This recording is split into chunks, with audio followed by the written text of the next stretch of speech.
Greetings viewers, Eric the Car Guy. Today's video is brought to you by Mercury Insurance, which makes this a sponsored video. And at the beginning of all my sponsored videos, I let you know that it's a sponsored video so that you're aware. But you want to stick around because I've got some useful information in this video if you're getting your car serviced and you're wondering, do you really need those services that they're recommending?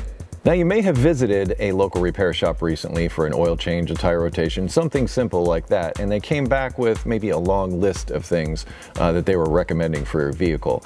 I'm going to cover some of those things that they might have recommended, and then you can decide for yourself if those are things that you really need for your vehicle. Air filters are something I often see recommended on these lists. In fact, they may have gone so far as to remove it from your vehicle, brought it over to you, and showed you how dirty it was. Air filter replacement, for the most part, on many vehicles is an easy replacement and an easy thing to access.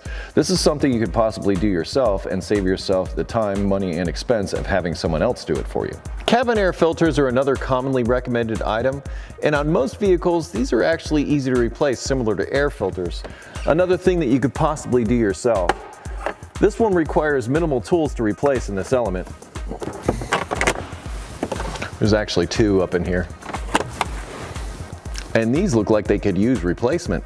A fuel system cleaning is something that I often see that's recommended, but I don't feel is really necessary in most cases. In fact, I usually only break this thing out if I'm trying to combat a performance problem or an idle issue or something of that nature. As a general rule, I don't do a regular fuel system cleaning even on my own vehicles, despite the fact that I have this tool, because it's not often necessary in my opinion. Direct injection, however, is a different animal altogether. I've done a video about that I'll link down in the description for more information. An oil change with synthetic oil is another common upsell that I see that I feel isn't always necessary. Most engines are designed to run on conventional oil. They will run on conventional oil just fine. Check your owner's manual to find out for sure. As long as we're on the subject of oil changes, let's talk about the 3,000 mile oil change interval.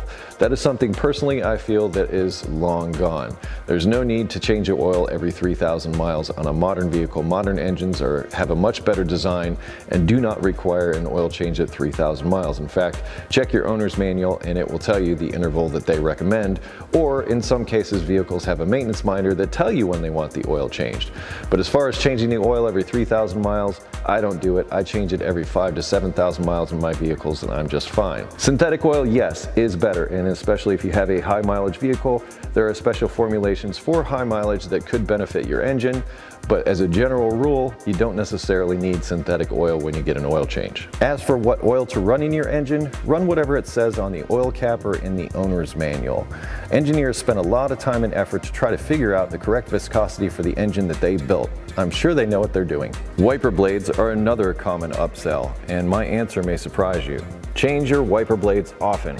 Now, a shop could do it for you and it could cost you more money, or you could do it yourself. A trip to the local auto parts store and a little bit of your time is probably all that's required. But I like to replace my wiper blades every 6 months or the minute they start to streak. Coolant flushes are another common upsell, and in my opinion, they're never required unless there's a problem. A problem being that there's a bunch of sediment or scale or something in the cooling system. That, in my opinion, is the only time a cooling system should be flushed. As a general rule, I don't flush cooling systems unless there's a problem. Yes, I do a drain and refill periodically based on the maintenance schedule of the vehicle, but outside of that, flushing, in my opinion, is something that's never necessary unless there's an issue. See your owner's manual for coolant change intervals for your vehicle. One service that I'm really not a fan of is automatic transmission fluid flushing. I'm not a fan at all of flushing the transmission fluid just for the sake of flushing the transmission fluid. If there's a problem and you're trying to correct it, yes, perhaps that service could help. But for the most part, your automatic transmission only needs its fluid and filter changed at the manufacturer recommended interval, and that's all you should have to do. Some transmissions, like this Honda transmission, require a special fluid, so you have to make absolutely sure that you're putting that special fluid in your transmission. It's very rare that you'll find an automatic transmission flushing machine in a general repair shop that's going to contain the fluid that may be specific to your transmission. Not using the correct fluid in your transmission could result in shifting problems and other issues. So be very cautious when somebody offers you a transmission fluid flush service. As for manual transmissions, I usually change the fluid whenever I replace a clutch. However, the manufacturer may have outlined in the owner's manual a fluid change interval based on time or mileage. Once again, make sure you're using the correct fluid according to the manufacturer in your transmission. Well, I hope the information contained in this video helps save you some money and some confusion the next time somebody walks up to you with a big list of things they say your vehicle needs. I'll put links in the description to additional information that could possibly also help you. I'm also going to put a link in the description to Mercury Insurance, who was our sponsor on this video.